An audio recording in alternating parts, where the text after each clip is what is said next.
En 2008, face à l'augmentation de sa population, la commune de Nègrepelisse décide d'agrandir son école maternelle. Le choix est fait, pour accueillir les enfants de 2 et 3 ans, de réaliser un bâtiment exemplaire sur le plan architectural et environnemental. Notre objectif pour construire l'école, c'était pas de construire en bois ou en terre a priori, mais c'était vraiment d'engager une démarche de qualité environnementale de manière un peu exemplaire pour que les collectivités territoriales servent un peu de moteur dans ce domaine-là.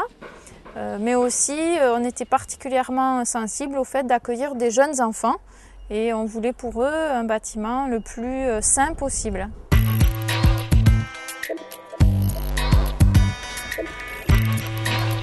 Sur le bâtiment, on a plusieurs échelles, on va dire, de choix qui ont été faits concernant le développement durable.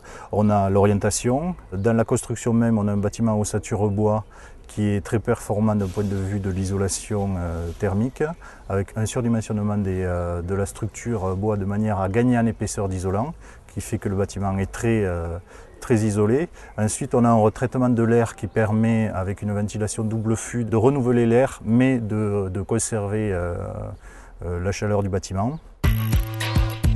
Le projet prévoit également de chauffer le bâtiment grâce à des murs chauffants posés sur des cloisonnements en bois et enduits de terre crue. C'est un matériau qui a deux qualités sur le plan thermique. La première, c'est qu'il apporte une inertie thermique. Et la deuxième, c'est que c'est un très bon régulateur de l'hygrométrie ambiante.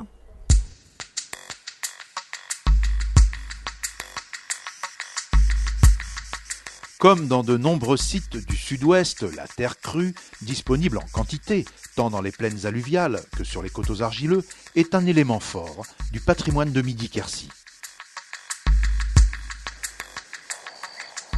C'est sûr que c'est un matériau qui a été très utilisé jusque vers les années 1914.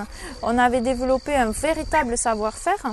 On créait des bâtiments qui étaient particulièrement sains, puisque justement l'humidité pouvait transiter dans le mur, entrer, sortir. On était arrivé à un niveau de qualité, au niveau de la qualité de l'air qui était élevé.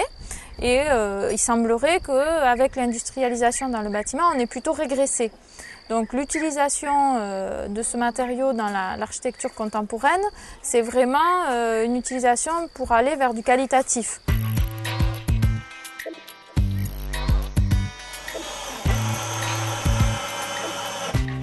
Technique innovante, la réalisation d'un mur chauffant enduit de terre crue ne présente aucune difficulté particulière. La première opération est confiée au chauffagiste. Un tube multicouche incorrodable, similaire à ceux qu'on emploie dans les dispositifs de chauffage par le sol, est fixé sur des rails à distance régulière. Ce tube, sans raccord, cintré à la main, sera plus tard alimenté en eau à basse température.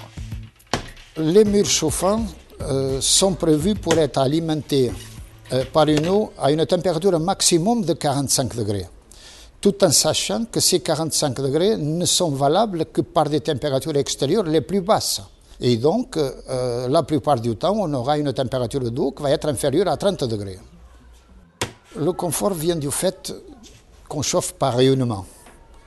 Le confort, pourquoi? Parce que la température ressentie, à température d'ambiance égale, elle est supérieure.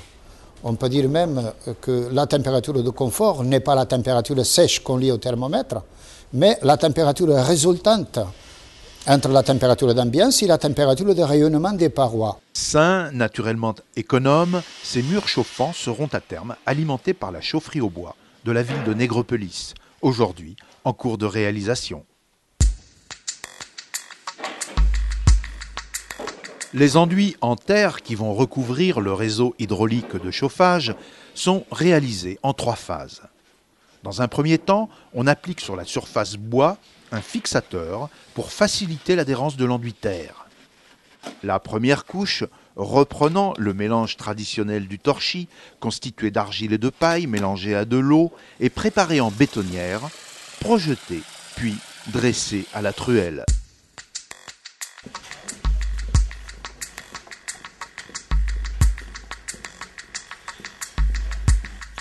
Après séchage de cette première couche, un second enduit sans paille est appliqué, recouvrant totalement le réseau. La simplicité des opérations ne doit cependant pas masquer une contrainte importante dans l'utilisation des enduits de terre crue, la gestion des temps de séchage. Nous avons malheureusement un produit humide, vu qu'on ajoute de l'eau. Et donc, il y a un temps de séchage malheureusement un peu important entre les diverses couches qu'il faut maîtriser, tout simplement. Disons que le plaquiste il va venir mettre le plaque au plâtre, c'est sec, c'est fini. Nous, il faut compter 6 voire 8 semaines pour réaliser les enduits terre.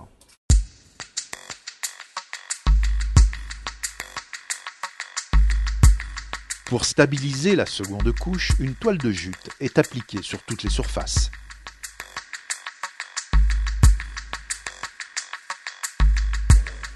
La dernière couche est une couche de finition. Faite d'argile fine, elle donnera, après séchage, sa couleur, sa chaleur à la pièce. Esthétique, résistante au feu, réemployable, la terre crue a été abandonnée au début du siècle dernier parce qu'elle était difficile à travailler à une échelle industrielle. Longtemps considérée comme un matériau de second ordre, elle trouve aujourd'hui, par ses qualités naturelles, une place de choix dans les projets de haute qualité environnementale. Aujourd'hui, on a conçu le bâtiment, le chantier est maintenant bien avancé, on sait qu'on ira au bout. On est sûr que ce bâtiment tiendra les objectifs qu'on s'était fixés en amont avec la maîtrise d'ouvrage. Il n'en reste pas moins que c'est un prototype et c'est un bâtiment à un moment donné. Et il faut qu'il y ait derrière il y ait beaucoup d'efforts de fournis de la part de l'industrie et de la part des maîtres d'ouvrage pour que ça devienne une culture commune à l'ensemble des artisans, des entrepreneurs, des architectes et même de la population.